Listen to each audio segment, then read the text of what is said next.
Hi friends, ഇന്ന് നമ്മൾ chicken വെച്ചുള്ള ഒരു റെസിപ്പിയാണ് ഉണ്ടാക്കുന്നത്. നമുക്ക് വേഗം റെസിപ്പി നോക്കാം. ആദ്യം നമുക്ക് കഴുകി വൃത്തിയാക്കി വെച്ച ചിക്കൻ എടുക്കാം. അതിലേക്ക് ഉപ്പ്, മഞ്ഞൾപ്പൊടി, ഗരം മസാലപ്പൊടി, കുരുമുളക് പൊടി, ഇഞ്ചി പേസ്റ്റ്, വെളുത്തുള്ളി പേസ്റ്റ്, അല്പം വെളിച്ചെണ്ണ, മുളക് പൊടി, ചെറിയ ജീരകം എന്നിവ ചേർത്ത് നമ്മുടെ കൈകൾ കൊണ്ട് നന്നായി ഒന്ന് മിക്സ് ചെയ്ത് മാറ്റി വയ്ക്കുക. അതിനുശേഷം കുറച്ച് ഓയിൽ എടുക്കുക. അതിലേക്ക് ചിക്കൻ ഇട്ട് ഒരു മീഡിയം ഫ്രൈ ആക്കി എടുത്ത് മാറ്റി വയ്ക്കാം. അധികം ഡ്രൈ ഫ്രൈ ആക്കരുത്, ഒരു മീഡിയം ഫ്രൈ ആയാൽ മതി. അതിനുശേഷം ഒരു പാനിലേക്ക് അല്പം ഓയിൽ ചേർത്ത് അതിലേക്ക് അരിഞ്ഞു വെച്ചിരിക്കുന്ന സവോള ചേർക്കുക.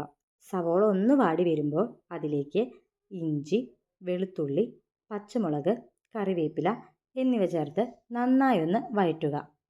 നന്നായി ഒന്ന് വഴന്നു വരുമ്പോൾ അതിലേക്ക് നമുക്ക് പൊടികൾ ചേർത്ത് കൊടുക്കാം. മുളക് പൊടി, മഞ്ഞൾപ്പൊടി, കുരുമുളക് പൊടി, ഗരം മസാല, കാശ്മീരി മുളക് പൊടി എന്നിവ ചേർത്ത് പൊടികളുടെ പച്ചമണം മാറുന്നത് വരെ ഇളക്കി കൊടുക്കുക. അതിനുശേഷം നമുക്കതിലേക്ക് ടൊമാറ്റോ പേസ്റ്റ് ആഡ് ചെയ്ത് കൊടുക്കാം.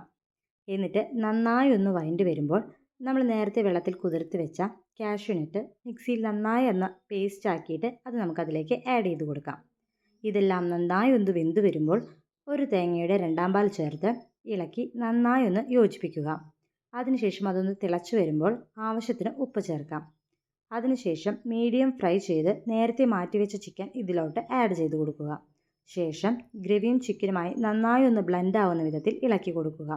നന്നായി ഒന്ന് സെറ്റായി വരുമ്പോൾ അല്പം മല്ലിയില ചേർത്ത് ഇളക്കി കൊടുക്കുക.